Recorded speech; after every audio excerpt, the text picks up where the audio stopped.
ನಮಸ್ಕಾರ. ಆಹಾರದಲ್ಲಿ ಆರೋಗ್ಯ ಕಾರ್ಯಕ್ರಮಕ್ಕೆ ಸ್ವಾಗತ. ಇವತ್ತು ನಾವು ಪೆಪ್ಟಿಕ್ ಅಲ್ಸರ್ ಅಥವಾ ಹೊಟ್ಟೆ ಹುಣ್ಣು ಬಗ್ಗೆ ಡಿಸ್ಕಸ್ ಮಾಡೋಣ.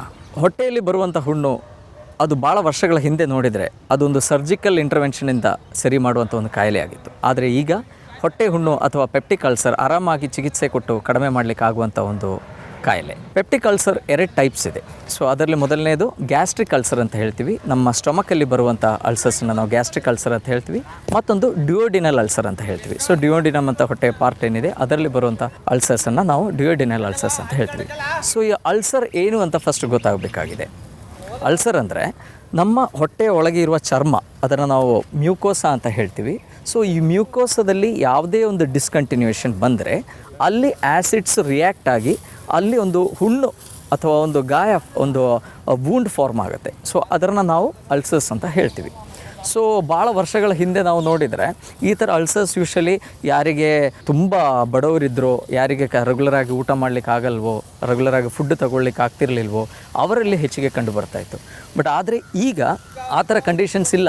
ಎಲ್ಲರ ಹತ್ರನೂ ಫುಡ್ಡಿಗೇನು ತೊಂದರೆ ಇಲ್ಲ. ಸೊ ಹಾಗಾಗಿ ಈಗ ಪೆಪ್ಟಿಕ್ ಅಲ್ಸರ್ ಬರಲಿಕ್ಕಿರುವ ಕಾರಣಗಳು ಯಾವುದು ಅಂತ ಕೇಳಿದರೆ ಅದರಲ್ಲಿ one of the major reason H pylori infection ಅಂತ ಹೇಳಬೇಕಾಗಿದೆ. ಎಚ್ ಪೈಲೋರಿ ಅಂದರೆ ಹೆಲಿಕೋಬ್ಯಾಕ್ಟರ್ ಪೈಲೋರಿ ಅಂತ ಹೇಳ್ತೀವಿ. ಸೊ ಇದೊಂದು ಬ್ಯಾಕ್ಟೀರಿಯಾ. ಇದು ಯಾವಾಗ ಹೊಟ್ಟೆಯಲ್ಲಿ ಇರುತ್ತೋ ಸೊ ಆವಾಗ ಈ ಅಲ್ಸರ್ಸ್ ಬರುವಂಥ ಸಾಧ್ಯತೆ ಹೆಚ್ಚು ಅಂತ ಹೇಳ್ಬೋದು. ಸೊ ಅದರ ಅರ್ಥ ಎಚ್ ಪೈಲೋರಿ ಇರುವ ಎಲ್ಲರಿಗೂ ಅಲ್ಸರ್ಸ್ ಬರಲೇಬೇಕು ಅಂತಲ್ಲ. ಯಾಕೆಂದರೆ ಈಗ ನಾವು ಎಂಡೋಸ್ಕೋಪಿ ಮಾಡಿ ನೋಡಿದರೆ ಭಾಳಷ್ಟು ಜನರಲ್ಲಿ ಈ ಎಚ್ ಪೈಲೋರಿ ಇನ್ಫೆಕ್ಷನ್ ಕಾಣ್ತಾ ಇದೆ. ಬಟ್ ಅದು ಸೈಲೆಂಟ್ ಆಗಿರುತ್ತೆ, ಅದರಿಂದ ಏನೂ ಪ್ರಾಬ್ಲಮ್ ಆಗ್ತಾ ಇಲ್ಲ. So there is no problem. But ಕೆಲವರಲ್ಲಿ ಈ ಎಚ್ ಪೈಲೋರಿ ಏನು ಮಾಡುತ್ತೆ ಅಂದರೆ ಇಟ್ ಬಿಕಮ್ಸ್ ಅಂದರೆ ಈ ಅಲ್ಸರ್ಸ್ಗೆ ಅದು ಕಾರಣ ಆಗುತ್ತೆ. ಸೊ ಎಚ್ ಪೈಲೋರಿಯಿಂದ ಬರುವಂಥ ಅಲ್ಸರ್ಸ್ ಆದರೆ ಅದನ್ನು ಸ್ಟ್ರಿಕ್ಟಾಗಿ ಕರೆಕ್ಟಾಗಿ ನಾವು ಚಿಕಿತ್ಸೆ ಕೊಟ್ಟರೆ ಕಂಪ್ಲೀಟಾಗಿ ನಾವು ಕಡಿಮೆ ಮಾಡ್ಬೋದು. ಸೊ ಈ ಎಚ್ ಪೈಲೋರಿ ಯಾಕೆ ಈ ರೀಸೆಂಟ್ ಡೇಸಲ್ಲಿ ಇಷ್ಟೊಂದು ಹೆಚ್ಚಾಗ್ತಾ ಇದೆ? ನಮಗೆ ಗೊತ್ತಿದೆ, ಕೆಲವು ಬ್ಯಾಕ್ಟೀರಿಯಾಸಿಗೆ ಅಥವಾ ಕೆಲವು ಜೀವಿಗಳಿಗೆ ಬದುಕಲಿಕ್ಕೆ ಅದಕ್ಕೆ ಸ್ಯೂಟ್ ಆಗುವಂಥ ಅಟ್ಮಾಸ್ಫಿಯರ್ ಬೇಕು. ಸೊ ಅದೇ ಥರ ಈ ಎಚ್ ಪೈಲೋರಿ ಬ್ಯಾಕ್ಟೀರಿಯಾ ಏನಿದೆ ತುಂಬ ಆ್ಯಸಿಡಿಕ್ ಮೀಡಿಯಮಲ್ಲಿ ಬದುಕುವಂಥ ಒಂದು ಬ್ಯಾಕ್ಟೀರಿಯಾ. ನಮಗೆಲ್ಲರಿಗೂ ಗೊತ್ತಿದೆ, ನಮ್ಮ ಹೊಟ್ಟೆಯಲ್ಲಿ ಆ್ಯಸಿಡ್ಸ್ ಇದೆ, ಡೈಜೆಸ್ಟಿವ್ ಜ್ಯೂಸಸ್ ಏನಿದೆ ದೇ ಆರ್ ಆ್ಯಸಿಡ್ಸ್. ಆ್ಯಸಿಡ್ಸ್ ಇದ್ದಿದ್ದಕ್ಕೆ ಅಲ್ಲಿ ಈ ಎಚ್ ಪೈಲೋರಿ ಬದುಕುವ ಸಾಧ್ಯತೆ ಹೆಚ್ಚಿಗೆ ಇದೆ. ಆ್ಯಂಡ್ ನಾವು ತಗೊಳ್ಳುವಂಥ ಆಹಾರಗಳು, ಈಗ ಬಂದಿರುವ ಜಂಕ್ ಫುಡ್ಸ್ ಏನಿದೆ ಅಥವಾ ನಮ್ಮ ಹ್ಯಾಬಿಟ್ಸ್ಗಳು, ಸೊ ಅದರಿಂದ ನಮ್ಮ ಹೊಟ್ಟೆಯ ಆ್ಯಸಿಡಿಟಿ ತುಂಬ ಹೆಚ್ಚಾಗ್ತಾ ಇದೆ. ಸೊ ಆ್ಯಸಿಡಿಟಿ ಹೆಚ್ಚಾದಾಗ ಈ ಎಚ್ ಪೈಲೋರಿ ಕೂಡ ಹೊಟ್ಟೆಯಲ್ಲಿ ಬದುಕುವಂಥ ಸಾಧ್ಯತೆ ತುಂಬ ಹೆಚ್ಚಾಗ್ತಾ ಇದೆ. ಆ್ಯಂಡ್ ಮತ್ತೊಂದು ಮೇನ್ ರೀಸನ್ ಅಂದರೆ ಸ್ಮೋಕಿಂಗ್ ಅಂತ ಹೇಳಬೇಕಾಗತ್ತೆ. ಸೊ ಯಾರು ರೆಗ್ಯುಲರ್ ಸ್ಮೋಕಿಂಗ್ ಮಾಡ್ತಾರೋ ಅಥವಾ ಪ್ಯಾಸಿವ್ ಸ್ಮೋಕರ್ಸ್ಗೆ ಅಷ್ಟೇ ಬರಬೇಕು ಅಂತಲ್ಲ, ಅವರು ಹೊರಗೆ ಬಿಡುವಂಥ ಹೊಗೆ ಯಾರು ಒಳಗೆ ತಗೊಳ್ತಾರೋ ಅವರಿಗೂ ಕೂಡ ಈ ಅಲ್ಸರ್ಸ್ ಬರುವಂಥ ಸಾಧ್ಯತೆಗಳು ಹೆಚ್ಚು. ಮತ್ತೊಂದಂದರೆ ಆಲ್ಕಹಾಲಿಸಮ್. ಸೊ ಆಲ್ಕಹಾಲಿಸಮ್ ರೆಗ್ಯುಲರ್ ಆಗಿ ಆಲ್ಕಹಾಲ್ ತಗೊಳ್ಳೋದ್ರಿಂದ ನಮ್ಮ ಹೊಟ್ಟೆಯಲ್ಲಿ ಆ್ಯಸಿಡಿಟಿ ಹೆಚ್ಚಾಗುತ್ತೆ. ಸೊ ಆ್ಯಸಿಡಿಟಿ ಹೆಚ್ಚಾಗೋದ್ರಿಂದ ಈ ಅಲ್ಸರ್ಸ್ ಬರುವಂಥ ಸಾಧ್ಯತೆಗಳು ತುಂಬ ಹೆಚ್ಚಾಗುತ್ತೆ. ಮತ್ತೊಂದು ಮೇಜರ್ ರೀಸನ್, ಇತ್ತೀಚೆಗೆ ಕಂಡುಬರುವಂಥ ಒಂದು ಮೇಜರ್ ರೀಸನ್ ಏನು ಅಂದರೆ NSAIDs ಅಂದರೆ ನಾನ್ ಸ್ಟೆರಾಯ್ಡಲ್ ಆ್ಯಂಟಿ ಇನ್ಫ್ಲಮೇಟ್ರಿ ಡ್ರಗ್ಸ್. ಅಂದರೆ ಈಗ ಪೇಯ್ನ್ ಕಿಲ್ಲರ್ಸ್, ನಾವು ಕಾಮನ್ ಆಗಿ ಹೇಳಬೇಕು ಅಂದರೆ ಪೇಯ್ನ್ ಕಿಲ್ಲರ್ಸ್. ಸೊ ಈ ಪೇಯ್ನ್ ಕಿಲ್ಲರ್ಸು ತುಂಬ ಲೈಕ್ ಒಂದು ಡಾಕ್ಟರ್ಸ್ ಪ್ರಿಸ್ಕ್ರಿಪ್ಷನ್ ಇಲ್ಲದೆ ತುಂಬ ಪ್ರತಿಯೊಂದಕ್ಕೂ ಮೆಡಿಸಿನ್ಸ್, ಲೈಕ್ ಒಂದು ಸಣ್ಣ ನೋವು ಬಂದರೂ ಕೂಡ ಇಮ್ಮಿಡಿಯೇಟ್ಲಿ ನಾವು ಶಾಪ್ಸಿಗೆ ಹೋಗಿ ಮೆಡಿಸಿನ್ಸ್, ಆ್ಯಂಟಿ ಇನ್ಫ್ಲಮೇಟ್ರಿ ಡ್ರಗ್ಸ್ ತಗೊಳ್ಳೋದ್ರಿಂದ ಕೂಡ ಈ ಅಲ್ಸರ್ಸ್ ಬರುವಂಥ ಸಾಧ್ಯತೆ ತುಂಬ ಹೆಚ್ಚು. ನಿಮಗೆಲ್ಲ ಗೊತ್ತಿದೆ, ಮೊದಲು aspirin was very common. Aspirin ಕಂಡಿಡಿದಾಗ it was a painkiller, ನೋವಿಗೆ ತಗೊಳ್ಳುವಂಥ ಒಂದು ಮಾತ್ರೆ ಆಗಿತ್ತು ಆಸ್ಪಿರಿನ್. ಆದರೆ ಈಗ ಅದು ಕಾರ್ಡಿಯಾಕ್ ಪ್ರಾಬ್ಲಮ್ಸಿಗೆ ಅಥವಾ ಸ್ಟ್ರೋಕ್ ಪೇಷಂಟ್ಸು, ಸೊ ಈ ಥರ ಪೇಷಂಟ್ಸ್ ಅಷ್ಟೇ ಯೂಸ್ ಮಾಡ್ತಾ ಇದ್ದಾರೆ. ಅದು ಆಸ್ಪಿರಿನ್ ಅಂದರೆ ಎಲ್ಲರಿಗೂ ಗೊತ್ತಾಗಲ್ಲ, ಅದು ಇಕೋಸ್ಪ್ರಿನ್ ಅಂತ ಹೇಳಿದ್ರೆ ಎಲ್ಲರಿಗೂ ಗೊತ್ತಾಗುತ್ತೆ. ಯಾಕೆಂದರೆ ತುಂಬ ಜನರು ಯಾರಿಗೆ ಸ್ಟ್ರೋಕ್ ಆಗಿದೆಯೋ, ಬ್ರೈನ್ ಸ್ಟ್ರೋಕ್ ಆಗಿದೆಯೋ, ಅಥವಾ ಯಾರಿಗೆ ಕಾರ್ಡಿಯಾಕ್ ಪ್ರಾಬ್ಲಮ್ ಇದೆಯೋ, ಯಾರಿಗೆ ಬ್ಲಡ್ ಥಿನ್ನರ್ ನೆಸೆಸಿಟಿ ಇದೆಯೋ ಅಂಥ ಪೇಷಂಟ್ಸಲ್ಲಿ ಟೇಕ್ ಆಸ್ಪಿರಿನ್. ಸೊ ಮೊದಲಾದರೆ ಆಸ್ಪಿರಿನ್ ಯೂಸು ತುಂಬ ಹೆಚ್ಚಿಗೆ ಇತ್ತು. ಪ್ರತಿಯೊಂದು ನೋವಿಗೂ ಕೂಡ they used to depend on aspirin. So ಆವಾಗ ಗ್ಯಾಸ್ಟ್ರಿಕ್ ಅಲ್ಸರ್ ಆಗುವಂಥ ಸಾಧ್ಯತೆ ತುಂಬ ಹೆಚ್ಚಿಗೆ ಇತ್ತು. ಈಗಲೂ ಕೂಡ ಯಾವ ಪೇಷಂಟ್ಸ್ ಆಸ್ಪಿರಿನ್ ತಗೊಳ್ತಾರೋ ಅವರಿಗೆ ಗ್ಯಾಸ್ಟ್ರಿಕ್ ಅಲ್ಸರ್ ಆಗುವಂಥ ಸಾಧ್ಯತೆ ಹೆಚ್ಚು. ಸೊ ಡಾಕ್ಟರ್ಸ್ ಅದು ನೋಡೇ ಪ್ರಿಸ್ಕ್ರೈಬ್ ಮಾಡಿರ್ತಾರೆ, ಯಾರು ಸುಮ್ಮನೆ ಆಸ್ಪಿರಿನ್ ಕೊಡಲ್ಲ. ಆ್ಯಂಡ್ ಕೆಲವು ಲಿಮಿಟೆಡ್ ಕಂಡೀಷನ್ಸಲ್ಲಿ, ಎಲ್ಲ ಕಾರ್ಡಿಯಾಕ್ ಪ್ರಾಬ್ಲಮ್ಸಲ್ಲಿ ಕೂಡ ಆಸ್ಪಿರಿನ್ ಪ್ರಿಸ್ಕ್ರೈಬ್ ಮಾಡಲ್ಲ ಅಥವಾ ಇಕೋಸ್ಪ್ರಿನ್ ಪ್ರಿಸ್ಕ್ರೈಬ್ ಮಾಡಲ್ಲ. ಅದು ಒಂದು ಕಾರ್ಡಿಯಾಲಜಿಸ್ಟ್ ಅದು ನೋಡಿಕೊಂಡು ಅವರಿಗೆ ನೆಸೆಸಿಟಿ ಇದ್ದರೆ ಮಾತ್ರ ಅದು ಪ್ರಿಸ್ಕ್ರೈಬ್ ಮಾಡ್ತಾರೆ. ಸೊ ಪ್ರತಿಯೊಂದು ನೋವಿಗೂ ಕೂಡ ಪೇಯ್ನ್ ಕಿಲ್ಲರ್ಸ್ ತಗೊಳ್ಳೋದ್ರನ್ನ ಕಡಿಮೆ ಮಾಡಬೇಕು. ಯಾಕೆಂದರೆ ಅದು ತಗೊಳ್ಳೋದ್ರಿಂದ ಈ ಥರ ಗ್ಯಾಸ್ಟ್ರಿಕ್ ಅಲ್ಸರ್ ಬರುವಂಥ ಸಾಧ್ಯತೆಗಳಿದೆ. ಆ್ಯಂಡ್ ತುಂಬ ಜನರಲ್ಲಿ ಈ ಗ್ಯಾಸ್ಟ್ರಿಕ್ ಅಲ್ಸರ್ ಬಂದರೂ ಕೂಡ ಅವರಿಗೆ ಗೊತ್ತಾಗಲ್ಲ, ಅಂದರೆ ಪೇಯ್ನ್ ಇರಲ್ಲ. ಯೂಶ್ವಲಿ ಅಲ್ಸರ್ಸಲ್ಲಿ ಬರುವಂಥ ಫೀಚರ್ಸ್ ಏನು ಅಂದರೆ ಕೆಲವರಿಗೆ ನೋಸಿಯಾ, ವಾಂತಿ ಬಂದಾಗ ಆಗೋದು, ವಾಮಿಟಿಂಗ್ ಆಗೋದು, ಇಲ್ಲಾಂದರೆ ಲೈಕ್ ಸಿವಿಯರ್ ಪೇಯ್ನ್ ಅಬ್ಡೋಮನ್ ಆಗೋದು, ವೆಯ್ಟ್ ಲಾಸ್ ಆಗೋದು, ಅಥವಾ ಅವರಿಗೆ ಆಹಾರ ತಿನ್ನೋದು ಬೇಡ ಅಂತ ಅನಿಸೋದು, ಇಂಡೈಜೆಷನ್ ಆಗೋದು. ಸೊ ಈ ಥರ ಭಾಳಷ್ಟು ಪ್ರಾಬ್ಲಮ್ಸ್ ಇರುತ್ತೆ. ಸೊ ಅದರಲ್ಲಿ ಮೇನ್ ಪ್ರಾಬ್ಲಮ್ ಯಾವುದು ಅಂತ ಕೇಳಿದ್ರೆ ಹೊಟ್ಟೆ ನೋವು. ಸೊ ಈ ಥರ ಡ್ರಗ್ ಇಂಡ್ಯೂಸ್ಡ್ ಆಗಿರುವಂಥ ಅಲ್ಸರ್ಸಲ್ಲಿ ಕೆಲವು ಪೇಷಂಟ್ಸಲ್ಲಿ ಹೊಟ್ಟೆ ನೋವು ಸಮೇತ ಇರಲ್ಲ.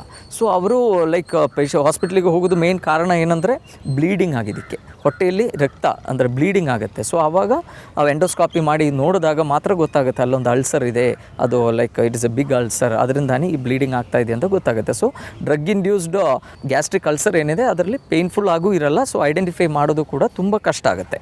ಸೊ ಈ ಪೆಪ್ಟಿಕ್ ಅಲ್ಸರ್ದು ಕಾಂಪ್ಲಿಕೇಶನ್ಸ್ ಏನೇನು? ಸೊ ಈ ಹೊಟ್ಟೆಯಲ್ಲಿ ಹುಣ್ಣು ಬರೋದ್ರಿಂದ ಯಾವ ಕಾಂಪ್ಲಿಕೇಶನ್ಸ್ ಆಗ್ಬೋದು? ಅದರಲ್ಲಿ ಮೇಜರ್ ಕಾಂಪ್ಲಿಕೇಶನ್ ಅಂದರೆ ಪರ್ಫರೇಷನ್ ಅಂತ ಹೇಳ್ತೀವಿ. ಪರ್ಫರೇಷನ್ ಅಂದರೆ ಆ ಹುಣ್ಣು ದೊಡ್ಡದಾಗಿ ನಮ್ಮ ಹೊಟ್ಟೆಯಲ್ಲಿ ಒಂದು ಹೋಲ್ ಫಾರ್ಮ್ ಆಗುವಂಥದ್ದನ್ನು ನಾವು ಪರ್ಫರೇಷನ್ ಅಂತ ಹೇಳ್ತೀವಿ. So it is A surgical, it is N emergency. ಆ ಥರ ಕಂಡೀಷನ್ ಆದರೆ that's A emergency and surgery ಮಾಡಿ ಅದನ್ನು ಸರಿ ಮಾಡಬೇಕಾಗತ್ತೆ. ಆ್ಯಂಡ್ ಮತ್ತೊಂದು ಕಾಂಪ್ಲಿಕೇಶನ್ ಯಾವುದು ಅಂತ ಕೇಳಿದ್ರೆ ಕ್ಯಾನ್ಸರ್ ಅಂತ ಹೇಳಬೇಕಾಗತ್ತೆ. ಸೊ ಯಾವ ಕಂಡೀಷನಲ್ಲಿ ಲೈಕ್ ತುಂಬ ಹೆಲಿಕೋಬ್ಯಾಕ್ಟರ್ ಪೈಲೋರಿ ಕಾನ್ಸಂಟ್ರೇಷನ್ ಕಾಣುತ್ತೋ, ಈ ಅಲ್ಸರ್ ಲೈಕ್ ರಿಪೀಟೆಡ್ ಆಗಿ ಇನ್ಫ್ಲಮೇಷನ್ ಆಗಿ it can even develop into a cancer. So ತುಂಬ ವೆರಿ ಹೈ ಹೆಲಿಕೋಬ್ಯಾಕ್ಟರ್ ಪೈಲೋರಿ ಇರುವಂಥ ಕಂಡೀಷನ್ನ ಕೂಡ ನಾವೊಂದು ಪ್ರೀ ಕ್ಯಾನ್ಸರಸ್ ಸ್ಟೇಜ್ ಅಂತಲೂ ಹೇಳ್ಬೋದು. ಸೊ ಗ್ಯಾಸ್ಟ್ರಿಕ್ ಅಲ್ಸರ್ ಏನಿದೆ ಬಂದಮೇಲೆ ಟ್ರೀಟ್ಮೆಂಟ್ ತಗೊಳ್ಳೋಕ್ಕಿಂತನೂ ನಾವು ವಿ ಶುಡ್ ಸಿ ದಟ್ ಅದು ಪ್ರಿವೆಂಟ್ ಮಾಡಬೇಕು. ನಾವು ಅದು ಬರಲಿಕ್ಕೆ ಮೇನ್ ಕಾರಣ ನಾನು ಈಗಾಗಲೇ ಹೇಳಿದ್ದೇನೆ, ಈ ಹೆಚ್ ಪೈಲೋರಿ ಬ್ಯಾಕ್ಟೀರಿಯಾ ಏನಿದೆ ಅದು ಬದುಕಬೇಕು ಅಂತಿದ್ದರೆ ಅದಕ್ಕೆ ತುಂಬ ಆ್ಯಸಿಡಿಕ್ ಮೀಡಿಯಮ್ ಬೇಕು. ಸೊ ನಾವು ಆ ಆ್ಯಸಿಡಿಕ್ ಮೀಡಿಯಮ್ ಈಗ ನಾವು ತಗೊಳ್ಳುವಂಥ ಜಂಕ್ ಫುಡ್ಸ್ ಇರ್ಬೋದು, ಅಥವಾ ಆಲ್ಕೋಹಾಲ್ ಇರ್ಬೋದು, ಅಥವಾ ಸ್ಮೋಕಿಂಗ್ ಇರ್ಬೋದು.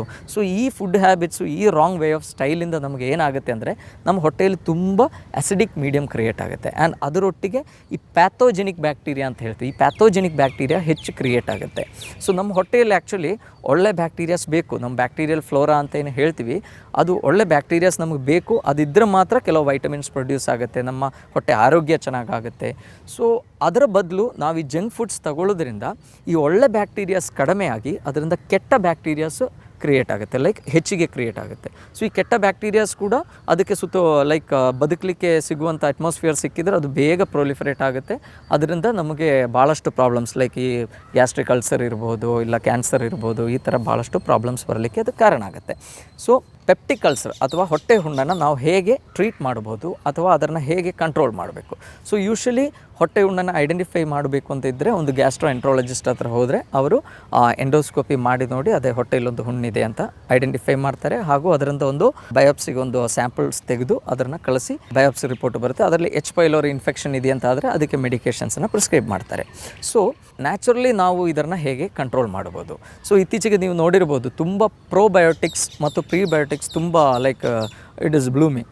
ಸೊ ಅದರ ಕಾರಣ ಏನು ಅಂದರೆ ನಮ್ಮ ಹೊಟ್ಟೆಯಲ್ಲಿ ನಮ್ಮ ರಾಂಗ್ ವೇ ಆಫ್ ಲೈಫಿಂದ ಒಳ್ಳೆ ಬ್ಯಾಕ್ಟೀರಿಯಾಸ್ ಎಲ್ಲ ಹೋಗ್ತಾ ಇದೆ. ನಮ್ಗೆ ಗೊತ್ತಿದೆ, ನಮ್ಮ ಹಳೆಯ ಕಾಲದಲ್ಲಿ ನಮ್ಮ ಅಜ್ಜ ಅಜ್ಜಿ ಅವರೆಲ್ಲ ಹಿಂದಿನ ದಿವಸದ್ದು ಗಂಜಿ ತಗೊಳ್ತಿದ್ರು, ಬೆಳಿಗ್ಗೆ ಹಿಂದಿನ ದಿವಸದ ಗಂಜಿ. ಸೊ ಆ ಹಿಂದಿನ ಗಂಜಿ ಏನಿದೆ ಅದರಲ್ಲಿ ಒಳ್ಳೆ ಬ್ಯಾಕ್ಟೀರಿಯಾಸ್ ಬೆಳೆದಿರ್ತಿತ್ತು. ಅದನ್ನು ನಾವು ಈಗ ಪ್ರೋಬಯೋಟಿಕ್ಸ್ ಅಂತ ಹೇಳ್ತೀವಿ. ಸೊ ಆ ಒಳ್ಳೆ ಬ್ಯಾಕ್ಟೀರಿಯಾ ತಗೊಳ್ಳೋದ್ರಿಂದ ನಮಗೆ ಬೇಕಾಗಿರುವ ಒಳ್ಳೆ ಬ್ಯಾಕ್ಟೀರಿಯಾಸ್ ಹೊಟ್ಟೆಯಲ್ಲಿ ಬೆಳೀತದೆ. ಆ್ಯಂಡ್ ತುಂಬ ನಾರಿನಂಶ ಇರುವ ಆಹಾರಗಳು ತಗೊಳ್ತಿದ್ವಿ, ಅದಕ್ಕೆ ನಾವು ಪ್ರೀಬಯೋಟಿಕ್ ಅಂತ ಹೇಳ್ತೀವಿ. ಆ ಬ್ಯಾಕ್ಟೀರಿಯಾ ಬದುಕಲಿಕ್ಕೆ ಒಳ್ಳೆ ಫೈಬರ್ ಇರುವಂಥ ಆಹಾರ ತೊಗೊಂಡ್ರೆ ಮಾತ್ರ ಈ ಒಳ್ಳೆ ಬ್ಯಾಕ್ಟೀರಿಯಾಸ್ ಬದುಕುತ್ತೆ. ಸೊ ಫೈಬರ್ ಇರುವಂಥ ಆಹಾರ ತೊಗೊಂಡ್ರೆ ಕೆಟ್ಟ ಬ್ಯಾಕ್ಟೀರಿಯಾಸ್ ಕೂಡ ಬದುಕುತ್ತೆ. ಸೊ ಅದಕ್ಕೆ ನಾವು ಏನು ಮಾಡಬೇಕು ಅಂದರೆ ಫಸ್ಟ್ ಈ ಕೆಟ್ಟ ಬ್ಯಾಕ್ಟೀರಿಯನ್ನ ಅವಾಯ್ಡ್ ಮಾಡಿ ಈ ಎಚ್ ಪೈಲೋರಿ ಏನಿದೆ ಅದಕ್ಕೆ ಕರೆಕ್ಟಾಗಿರುವ ಚಿಕಿತ್ಸೆಗಳನ್ನು ತಗೊಂಡು ಮತ್ತು ಒಳ್ಳೆ ಬ್ಯಾಕ್ಟೀರಿಯಾಗಳನ್ನ ಪ್ರೋಬಯೋಟಿಕ್ಸನ್ನು ಸರಿಯಾದ ರೀತಿಯಲ್ಲಿ ಡಾಕ್ಟರ್ಸ್ ಹತ್ರ ಕನ್ಸಲ್ಟ್ ಮಾಡಿ ಅದು ತಗೊಂಡು ಆ್ಯಂಡ್ ಕರೆಕ್ಟಾಗಿ ರೀತಿಯಲ್ಲಿರುವಂಥ ಫೈಬರನ್ನು ತಗೊಂಡ್ರೆ ಈ ಒಳ್ಳೆ ಬ್ಯಾಕ್ಟೀರಿಯಲ್ ಫ್ಲೋರವನ್ನು ನಾವು ನಮ್ಮ ಹೊಟ್ಟೆಯಲ್ಲಿ ಕ್ರಿಯೇಟ್ ಮಾಡ್ಬೋದು. ಮತ್ತೊಂದು ಏನಂದರೆ ನಮ್ಮ ನ್ಯಾಚುರಲ್ ಆಗಿ ಏನೇನು ಸಿಗ್ತದೆ, ಪ್ರತಿ ದಿವಸ ಬೆಳಿಗ್ಗೆ 1 ಸ್ಪೂನ್ ಮೆಂತೆ ಕಾಳನ್ನು ನೆನೆಸಿ ತಗೊಳ್ಳೋದು. ಅದು ಏನು ಮಾಡುತ್ತೆ ಅಂದರೆ ನಮ್ಮ ಇಂಟೆಸ್ಟೈನಲ್ ನಮ್ಮ ಹೊಟ್ಟೆಯಲ್ಲಿರುವಂಥ ಮ್ಯೂಕೋಸಲ್ ಲೇಯರ್ ಏನಿದೆ ಅಲ್ಲೊಂದು ಲೇಯರ್ ಆಗಿ ಅದು ಫಾರ್ಮ್ ಆಗುತ್ತೆ. ಈ ಆ್ಯಸಿಡ್ಗೆ ಡೈರೆಕ್ಟಾಗಿ ನಮ್ಮ ಮ್ಯೂಕೋಸ ಮೇಲೆ ಆ್ಯಕ್ಟ್ ಮಾಡಲಿಕ್ಕೆ ಕೊಡಲ್ಲ. ಸೊ ಹಾಗಾಗಿ ಪ್ರತಿ ದಿವಸ ಬೆಳಗ್ಗೆ ಮೆಂತೆ ಎಲೆಯದು ಜ್ಯೂಸ್ ಮಾಡ್ಬೋದು ಅಥವಾ ಮೆಂತೆ ಕಾಳು ನೆನೆಸಿ ತಗೊಳ್ಳೋದ್ರಿಂದ ನಾವು ಈ ಅಲ್ಸರ್ಗೆ one of the best treatment ಅಂತ ನಾವು ಅದನ್ನು ಹೇಳ್ಬೋದು. ಮತ್ತೊಂದು ಯೂಶ್ವಲಿ ನಮ್ಮ ನ್ಯಾಚುರೋಪತಿ ಹಾಸ್ಪಿಟಲ್ಸಲ್ಲಿ ನಾವು ಏನು ಮಾಡ್ತೀವಿ ಅಂದರೆ ಬೂದುಗುಂಬಳ ರಸ, ಬೂದುಗುಂಬಳ juice one of the best alkaline juice ಅಂತ ಹೇಳ್ತೀವಿ. ಸೊ ಈ ಬೂದುಗುಂಬಳ ರಸವನ್ನು ನಾವು ರೆಗ್ಯುಲರ್ಲಿ ತಗೊಳ್ಳೋದ್ರಿಂದ ಈವನ್ ಎಚ್ ಪೈಲೋರಿ ಇದ್ದರೂ ಕೂಡ ಅದರ ಕಾನ್ಸಂಟ್ರೇಷನ್ನ ಕಡಿಮೆ ಮಾಡಿ ಒಂದು ಅಲ್ಸರನ್ನು ಟ್ರೀಟ್ ಮಾಡಲಿಕ್ಕೆ ತುಂಬ ಯೂಸ್ಫುಲ್ ಆಗುವಂಥ ಒಂದು ಜ್ಯೂಸನ್ನು ನಾವು ಬೂದುಗುಂಬಳ ಜ್ಯೂಸ್ ಅಂತ ಹೇಳ್ಬೋದು. ಅದರೊಟ್ಟಿಗೆ ನಾವು ಕ್ಯಾರೆಟ್ ಜ್ಯೂಸನ್ನು ರೆಗ್ಯುಲರ್ ತಗೊಳ್ಳೋದ್ರಿಂದ ಒಳ್ಳೆ ನಮಗೆ ಬೇಕಾಗಿರೋಷ್ಟು ಫೈಬರ್ ಸಿಗುತ್ತೆ, ಒಳ್ಳೆ ಬ್ಯಾಕ್ಟೀರಿಯಲ್ ಫ್ಲೋರಾ ಡೆವಲಪ್ ಆಗುತ್ತೆ. ಸೊ ಅದರಿಂದ ಕೂಡ ನಾವು ಈ ಗ್ಯಾಸ್ಟ್ರಿಕ್ ಅಲ್ಸರನ್ನು ಕಂಟ್ರೋಲು ಮಾಡ್ಬೋದು. ಅಟ್ ದ ಸೇಮ್ ಟೈಮ್ ಈ ಆ್ಯಸಿಡಿಟಿಯನ್ನು ಕೂಡ ಕಡಿಮೆ ಮಾಡಲಿಕ್ಕೆ ಸಾಧ್ಯ. And we can even prevent gastric ulcer ಅಂತ ನಾವು ಹೇಳ್ಬೋದು. ಪ್ರತಿನಿತ್ಯ ಗಾರ್ಲಿಕ್ ಅಥವಾ ಬೆಳ್ಳುಳ್ಳಿಯನ್ನು ಒಂದು 4 ಎಸಳು ಬೆಳ್ಳುಳ್ಳಿಯನ್ನು ತಗೊಳ್ಳೋದ್ರಿಂದ, ಬೆಳ್ಳುಳ್ಳಿಗೆ ತುಂಬ ಮೆಡಿಸಿನಲ್ ವ್ಯಾಲ್ಯೂಸ್ ಇದೆ. ರಾ ಬೆಳ್ಳುಳ್ಳಿ ತಗೊಳ್ಳೋದ್ರಿಂದ ಈ ಎಚ್ ಪೈಲೋರಿ ಮೇಲೆ ಅದು ಎಫೆಕ್ಟ್ ಆಗಿ ಎಚ್ ಪೈಲೋರಿಯನ್ನು ಸಾಯಿಸುವಂಥ ಕೆಪಾಸಿಟಿ ಬೆಳ್ಳುಳ್ಳಿಗಿದೆ. ಸೊ ಆ್ಯಸಿಡಿಟಿ ಇರೋರು ಪ್ರತಿ ದಿವಸ ಒಂದು 4 ಎಸಳು ಬೆಳ್ಳುಳ್ಳಿಯನ್ನು ಸೇವಿಸೋದ್ರಿಂದ ಅಲ್ಸರನ್ನು ನಾವು ಕಡಿಮೆ ಮಾಡ್ಬೋದು. ಅಟ್ ದ ಸೇಮ್ ಟೈಮ್ ಹನಿ, ಜೇನುತುಪ್ಪ ಕೂಡ ತುಂಬ ಮೆಡಿಸಿನಲ್ ವ್ಯಾಲ್ಯೂಸ್ ಇರುವಂಥದ್ದು. ಅದು ತಗೊಳ್ಳೋದ್ರಿಂದ ಅದರಲ್ಲಿರುವಂಥ ಕೆಲವು ಕೆಮಿಕಲ್ಸ್ ಇಂಗ್ರೀಡಿಯೆಂಟ್ಸ್ ಏನಿದೆ ಅಂದರೆ ಅದು ಎಚ್ ಪೈಲೋರಿಯನ್ನು ಸಾಯಿಸಲಿಕ್ಕೆ ಕೆಪಾಸಿಟಿ ಇದೆ ಅದಕ್ಕೆ. ಸೊ ಅದರಿಂದ ಕೂಡ ರೆಗ್ಯುಲರ್ ಜ್ಯೂಸ್ ಏನು ಮಾಡ್ತೀರಾ ಅದಕ್ಕೆ ನೀವು ಜೇನುತುಪ್ಪನ ಆ್ಯಡ್ ಮಾಡ್ಬೋದು. ಸೊ ನಾವೇನು ಮಾಡ್ಬೋದು ಅಂದರೆ, ನಾವೀಗ ಏನು ಇಂಗ್ರೀಡಿಯೆಂಟ್ಸ್ ನಾವು ಹೇಳಿದ್ವಿ, ಪಂಪ್ಕಿನ್ ಇರ್ಬೋದು, ಪ್ರತಿ ದಿವಸ ಬಾಳೆಹಣ್ಣು ತಗೊಳ್ಳೋದು. ಸೊ ಇದೆಲ್ಲ ಈ ಅಲ್ಸರಿಗೆ one of the best treatment ಅಂತ ನಾವು ಹೇಳ್ಬೋದು. ಸೊ ಗ್ಯಾಸ್ಟ್ರಿಕ್ ಅಲ್ಸರ್ ಇರುವ ಪೇಷಂಟ್ಸ್ ಏನಿದ್ದಾರೆ ಅವರು ಒಂದು ಪ್ರತಿನಿತ್ಯ ಬೆಳಿಗ್ಗೆ ಒಂದು ನ್ಯಾಚುರಲ್ ಜ್ಯೂಸನ್ನು ಸೇವಿಸ್ಬೋದು. ಅದರಲ್ಲಿ ಅವರು ಬಾಳೆಹಣ್ಣನ್ನು ಇನ್ಕ್ಲೂಡ್ ಮಾಡ್ಬೋದು. ಒಳ್ಳೆ ಸೊಪ್ಪುಗಳನ್ನು ಅಂದರೆ ಯಾವುದರಲ್ಲಿ ಒಮೆಗಾ 3 ಫ್ಯಾಟಿ ಆ್ಯಸಿಡ್ ಹೆಚ್ಚಿಗಿದೆಯೋ ಆ ಥರ ಸೊಪ್ಪುಗಳನ್ನು ಉಪಯೋಗಿಸ್ಬೋದು. ಜಿಂಜರ್, ಒಂದು ಸ್ವಲ್ಪ ಶುಂಠಿ ಹಾಕ್ಬೋದು ಅದಕ್ಕೆ. Carrot and one of the best ಅಂದರೆ ಕೋಕೋನಟ್ ಮಿಲ್ಕ್. ನಮ್ಮ ತೆಂಗಿನಕಾಯಿಂದ ಸಿಗುವಂಥ ಹಾಲು ಏನಿದೆ ಆ ಹಾಲು ಉಪಯೋಗಿಸೋದ್ರಿಂದ ಕೂಡ ಈ ಗ್ಯಾಸ್ಟ್ರಿಕ್ ಅಲ್ಸರ್ನ ನಾವು ಕಂಟ್ರೋಲ್ ಮಾಡಲಿಕ್ಕಾಗತ್ತೆ. ಸೊ ಸ್ವಲ್ಪ ಕೋಕೋನಟ್ ಮಿಲ್ಕು, ಸ್ವಲ್ಪ ನುಗ್ಗೆ ಎಲೆ, ಶುಂಠಿ ಹಾಗೂ ಜೇನುತುಪ್ಪ, ಬಾಳೆಹಣ್ಣು, ಸೊ ಇದೆಲ್ಲ ಹಾಕಿ ಒಂದು ಜ್ಯೂಸ್ ಮಾಡಿದರೆ ನಾವು we can consider it as one of the best juice ಅಂತ. ಒಂದು ಗ್ಯಾಸ್ಟ್ರಿಕ್ ಅಲ್ಸರಿಗೆ ತುಂಬ ಒಳ್ಳೆಯ ಒಂದು ಜ್ಯೂಸ್ ಅಂತ ನಾವು ಹೇಳ್ಬೋದು.